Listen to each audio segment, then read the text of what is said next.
Hey everyone, Happy New Year. Just after talking with American country singer-songwriter Paige King Johnson. We talked about Angier, North Carolina, moving to Nashville, songwriter rounds, experiences of opening for established artists such as Kane Brown, Joe Nichols, Gabby Barrett, Jimmy Allen, Scott McCreery, etc. Recent album Honky Tonk card, behind your song Famous Enough, and more. So without further ado, here's my conversation with Paige. Paige, hello. Hello, how are you doing? I'm doing very well. I'm doing very well. Yeah, it's an early morning interview, but I think everything's been going really well so far, and I know for you it's been busy playing shows out, and doing a lot of things, which is really cool to see.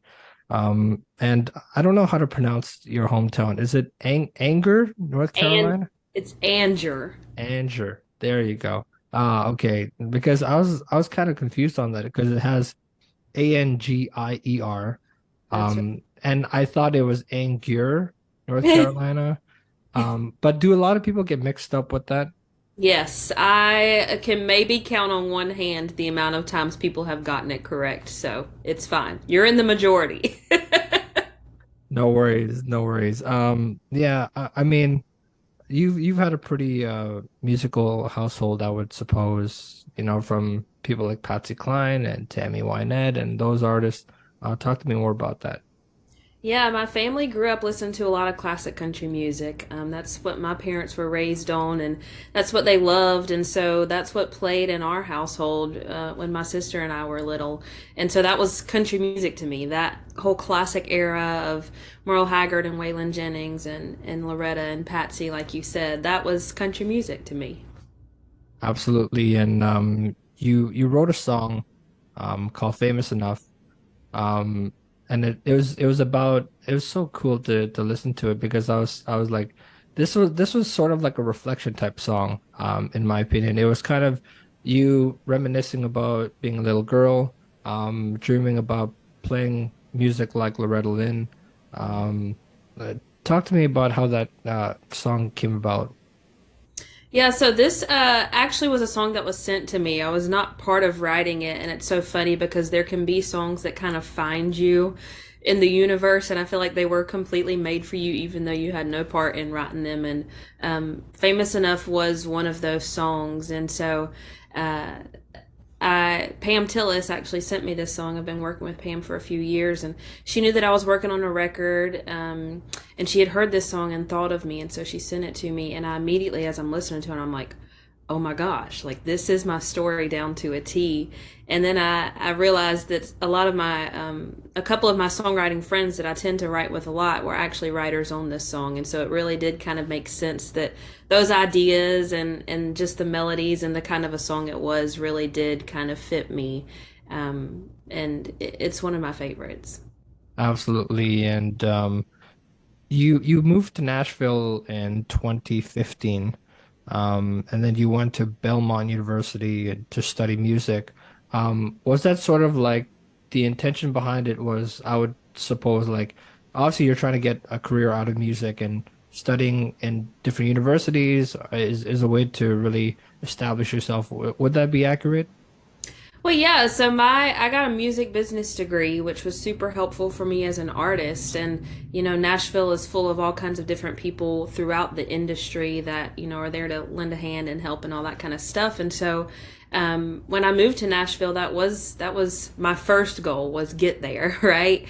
And then I kind of started building my network from there, and that being at Belmont really did help me. And as a music business major, I kind of learned what I was owed as an artist throughout my whole career, and kind of as a way to protect myself and make sure that my career can be as successful as it could be. So.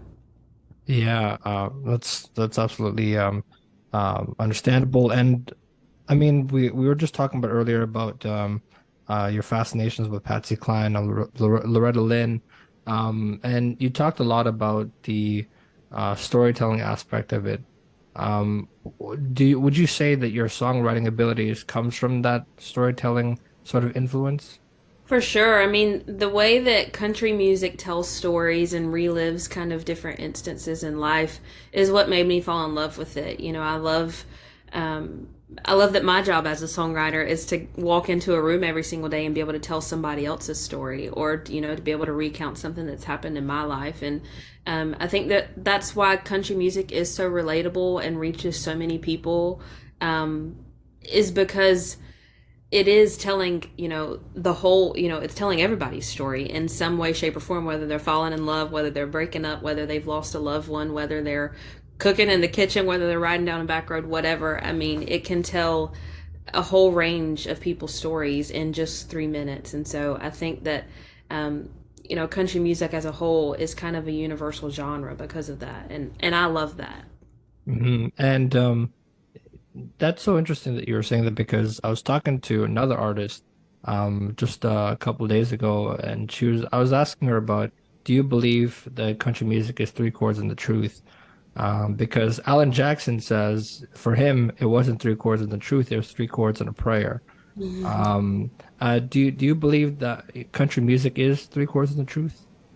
I do. I mean, and whatever that truth is. I mean, all of us across the world have completely different lives, and so I think in this day and age, with so many songwriters and artists out there, even just on the social media kind of platforms, it is your truth, whatever that is. And I think whenever I started writing songs, I had this kind of I held songs to a very high standard, thinking that, the only way that you could write songs is if you have like an amazing story to tell, or if you have like a truly heartbreaking story to tell. And I learned through like finding myself as a songwriter that music is there for every age level, every maturity level, everything. And so I think it is the truth, and whatever that truth is for you that day, that time of your life, whatever it is.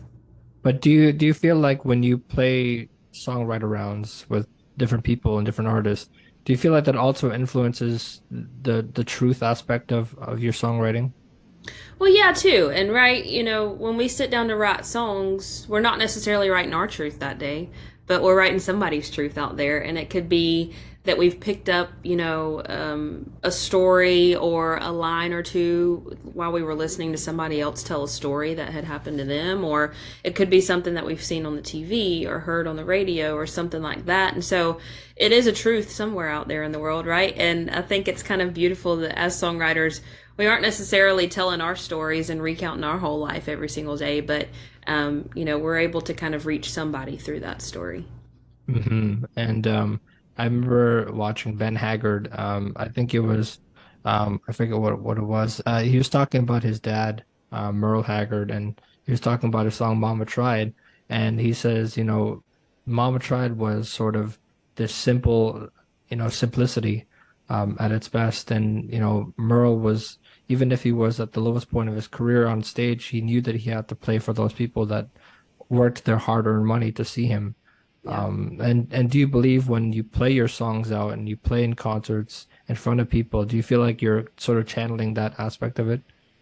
Yeah, I mean, you're having to each time I play a song that I was a part of writing, I kind of have to prepare myself before we go into that song of like, okay, take myself back to the day that we wrote this song, and what were the emotions that came up, and what was the meaning behind it, or what was the memory that sparked this whole song and all that kind of stuff.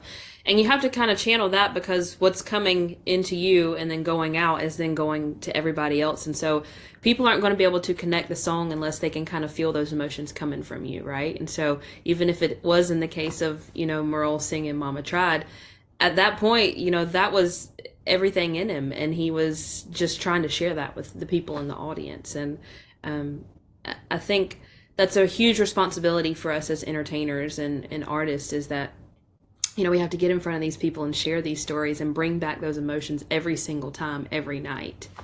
hmm and do you believe in the how would I describe this? I feel like people kind of overlook the impact of simple instrumentation.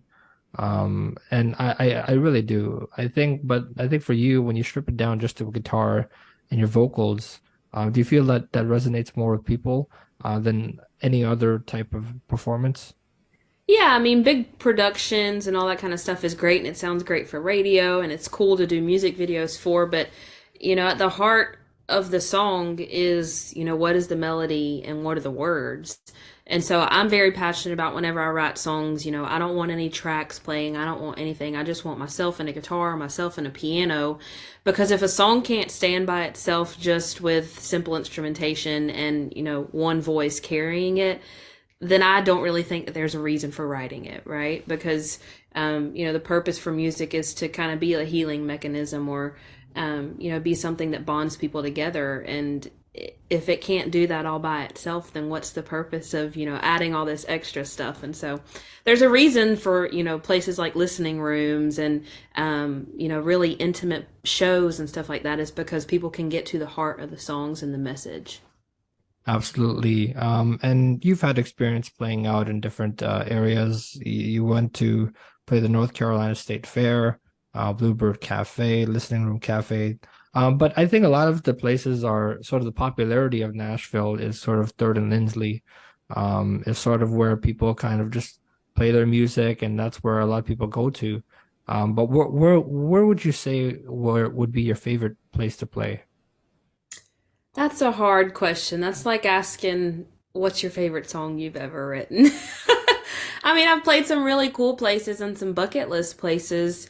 But kind of back to your last question, I mean, some of the most memorable nights for me are nights where I have played, places like Third and Lindsley or the Listening Room or the Bluebird, where it is just guitars and people singing.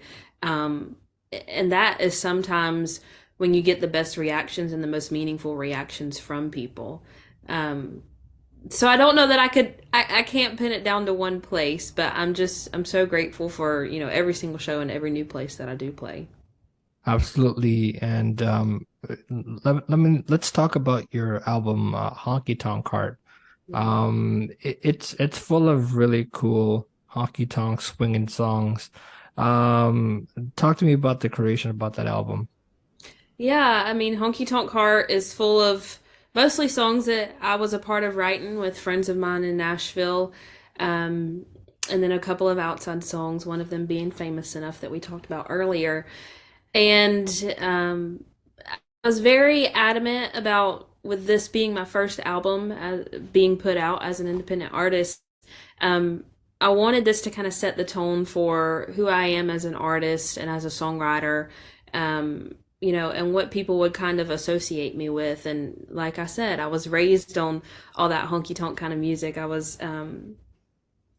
that was country music to me, and so I wanted to make sure that this first piece of work that I put out was very um, indicative of that. And so we took a lot of time to kind of create this very classic country sounding record, but with modern ideas and twists and the stories and stuff. And we had a lot of fun kind of going back and revisiting all my favorite albums from the past and trying to pull pieces and aspects from those to put in here to kind of mix up and create my own sound with it. Absolutely. And here's the thing, like I kind of get jealous because you've had the opportunity to open up for several established artists. Kane Brown, Joe Nichols, Gabby Barrett, Jamie Ellis, Scotty McCreery, Neil McCoy, and James Otto. How did that happen? Three chords and a prayer, right? um, it's all by association, and I've been playing music since I was 10 years old, and I truly do believe that hard work is going to outdo a whole lot of things. And I've kind of put my nose down to the grindstone and just kept pushing and pushing every single year and playing more shows and playing bigger venues and all that kind of stuff. And there is a lot to be said for that. And I think I'm finally seeing, um, the fruits of all that labor and people recognizing me and being willing to recommend me for other shows and being recognized by these bigger artists and, having them ask me to come and play these shows. And that is, one of the biggest honors that I could ever have as an artist is having people who are my heroes and that I grew up listening to, then having me join in on shows with them. And so, that's the goal. I'm living the dream. No, totally. And I totally get that. And I want to quote you on something that you said about your opening acts for that we just mentioned, the artist. You said I wanted to get out of school as soon as I could so I could really get to music full time. I started making connections in Nashville as much as I could. I was writing and recording and doing the typical Nashville route around and trying to find my way throughout all that. And so when you reflect back on when you open for those artists and then you reflect back on what you said here, what comes to mind? I mean, I think, there is a lot to be said for taking the time to network and try to go out and meet people and try to play as many shows as possible. And especially when I moved to Nashville, I was a stranger in a huge city full of amazing other talented people. And so it took a lot of time and a lot of effort and a lot of nights where I wanted to sit on the couch, but I still had to go out and go to shows and see friends and meet people and do those internships while I was in school and take time to make those relationships and keep up with those relationships even after I was gone. Um, you know, and and at the end of the day, there's a lot of talented people, not just in Nashville, but all over the world who are amazing singers and songwriters. But I do believe that if you're not willing to put in that work and realize the years and years of grinding that it takes to be able to get to, this rock star status, whatever that means to you, um, then in the end, you're going to get burned out. You're going to lose your spark for, everything in the music industry that got you there. So, I think that the heart has to be there along with the talent. And that's kind of what I keep reminding myself of every single day. And I do believe that that's what's got me where I am and hopefully where I'm going. Absolutely. And you just know that you're a country artist when you can pronounce certain things in a country tone. And honestly, like when you were just ending that sort of sentence, I heard a little bit of when you said gone, you kind of had that twang in your voice. And I'm like, yep, that's when you know your country. It's like that challenge. I don't know if you're familiar with it. It's like the challenge where people say, tell me you're something without telling me you're this. Right? Yeah. Right? And you just said gone with a country twang, so you didn't have to say anything about it. Right. Um, and so I wanna just elaborate more on what you're just saying just earlier. And you're talking about, all these connections you're making with Nashville and connections you made in your career so far. Um, and I want to quote you on this one again. This is really interesting. You said, "This is my time," she says confidently. "I'm going to do everything that I can to prove to everybody else and prove to myself that I'm supposed to be here. This is what I was made to do. For the past 2 years, I've been doing music full time. Some days it's a struggle, it's a challenge, and it'll beat you down to the ground, but I keep coming back for more. I know that there's nothing else that I want to do." Do you feel it's your time now? Oh yeah, for sure. I mean, if it wasn't, I wouldn't keep fighting as hard as I am and, continue to wake up and um, get after it every single day. And so, um, you know, when I moved to Nashville, I feel like I had a very closed-minded sense of, what the music industry looks like as a whole, music industry, whatever that means to you.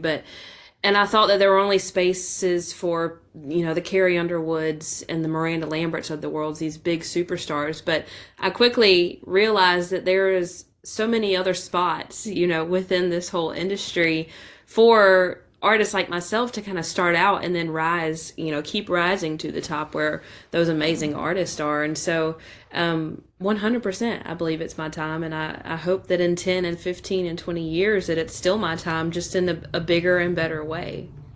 Yeah, absolutely. And you said that there is no plan B. There's only plan A, and that's music.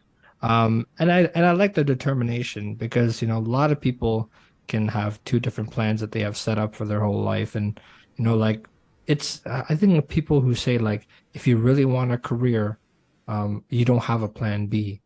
You only set the goal on accomplishing that one thing. Do you feel now with all the experiences you've had already in your career, do you feel like you're accomplishing what you want to accomplish?